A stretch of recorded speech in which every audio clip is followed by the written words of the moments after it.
Hello, all my lovelies out there. I just have something really quick for you guys today. Um, protest. I know. You probably don't want to hear this.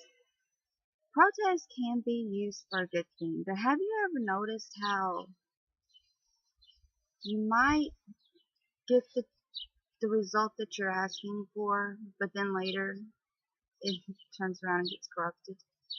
And it's going to, no matter what, until we learn to take responsibility for ourselves, until we learn to take responsibility for our own actions, there's going to always be corruption. And you'll have to forgive me if I'm squinting. This sun is really bright for me today. And let me give you an example of what I mean here.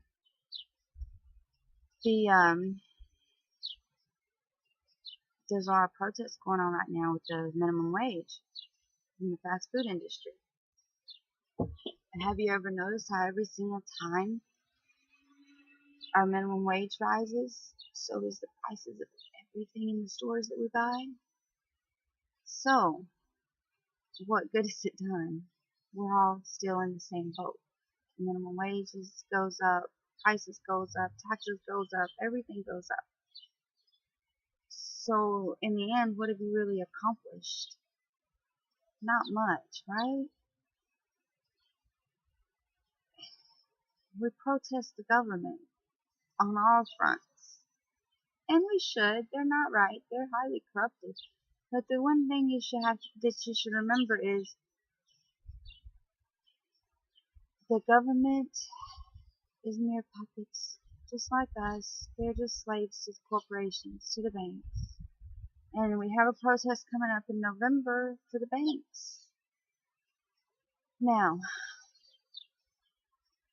I'm not sure exactly what that's going to accomplish. Protesting one day, it's not going to hurt the bank's pockets. Just like all those protests we've done before with no one buying gas for one day.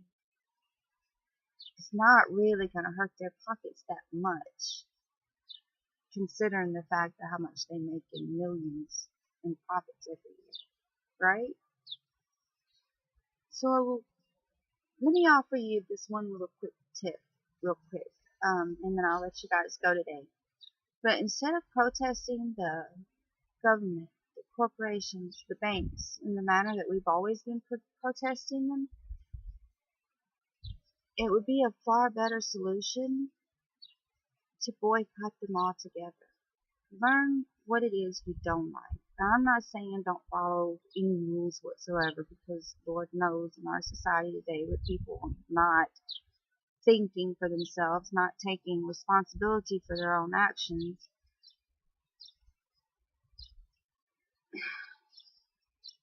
it is not going to do any good. So, one way or the other, I mean, at this point where we're at now, we do still have to have laws. Thou shalt not murder, for instance. But at the same time, those laws needs to be upheld for everybody the same, not just a few people here and there. But the stupid laws that you have, like where we are making it illegal we're making nature illegal.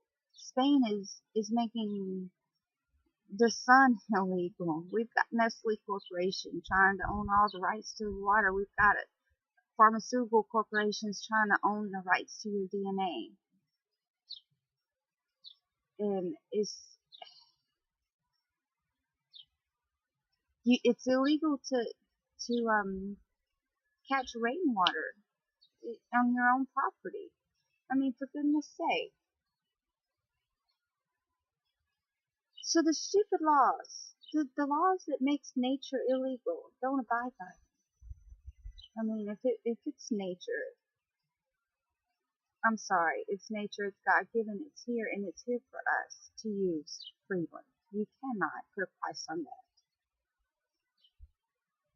But now, like I said, the governments that are doing this, the corporations that are doing this, they're all doing it for one reason, for greed, for money. And that falls directly back to the banks, right?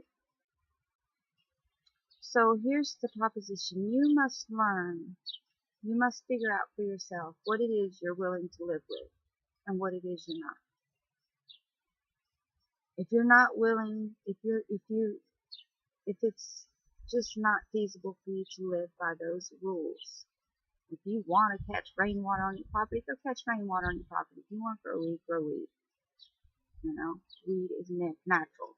I'd much rather have that in my body than the man-made pharmaceutical stuff that kills millions of people every day.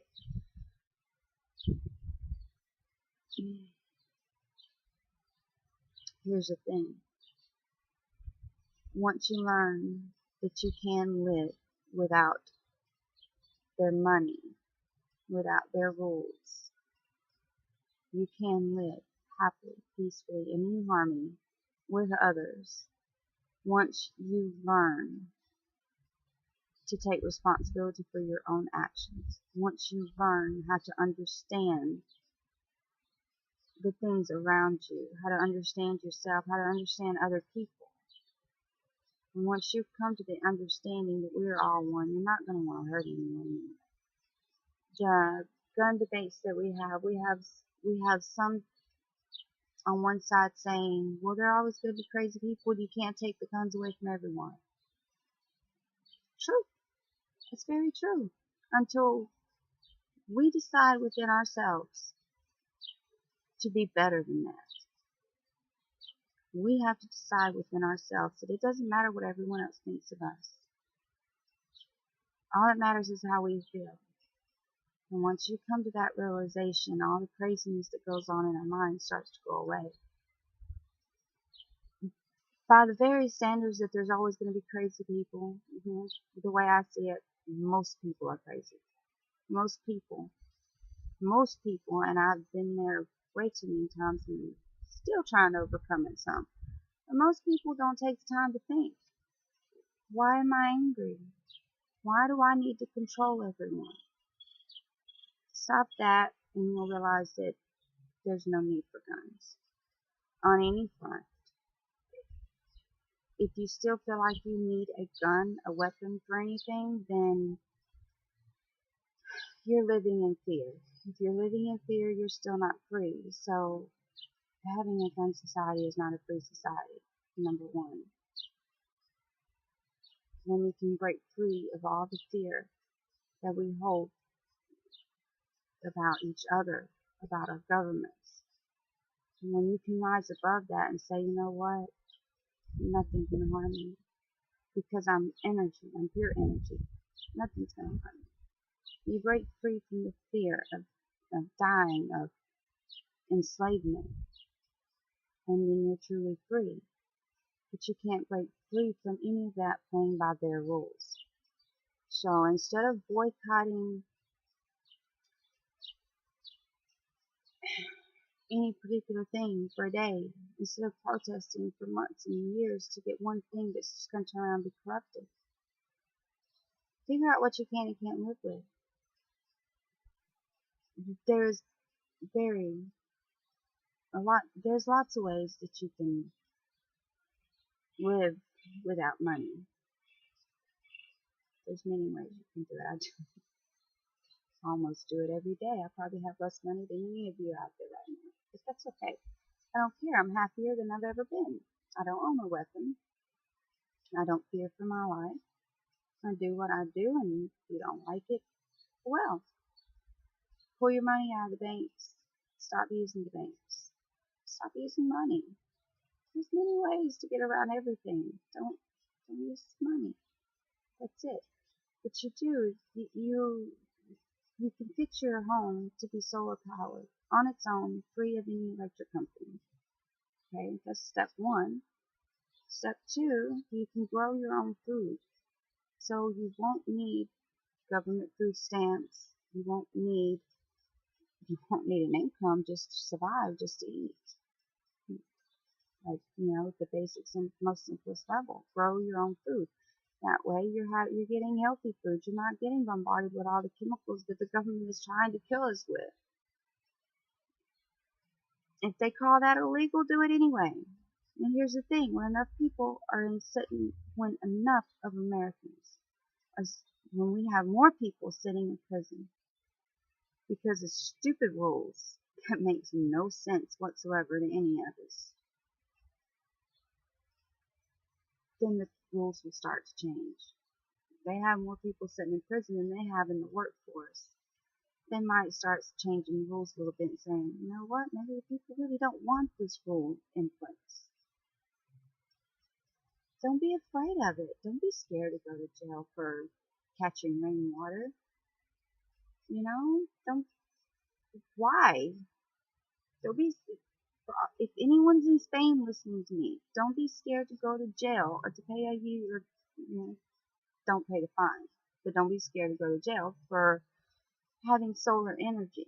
That's stupid.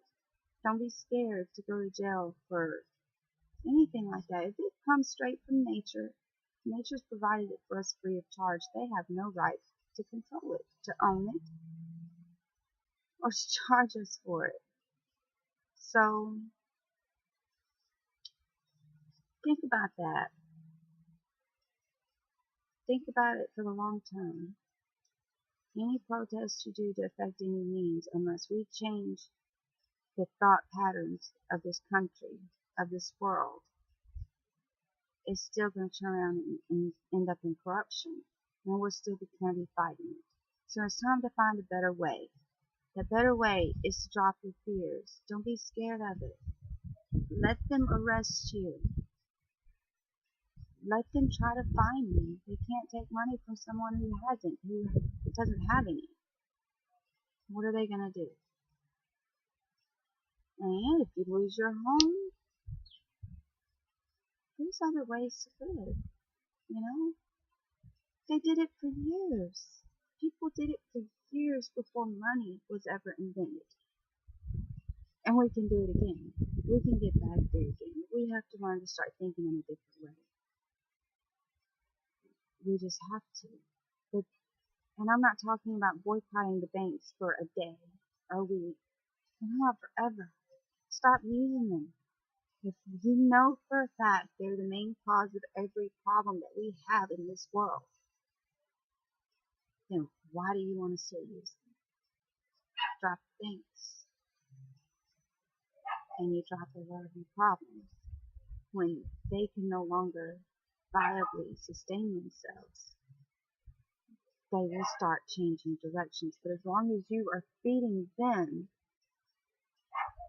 they're just going to keep doing it. As long as you keep fighting the government. I think the government's made money. They've made tons of money off of sitting in Washington and doing absolutely nothing for you but lining their pockets. It all goes back to corporations and banks. Stop feeding them. Start feeding each other. Start putting your trust in each other, in the little people, in the individuals.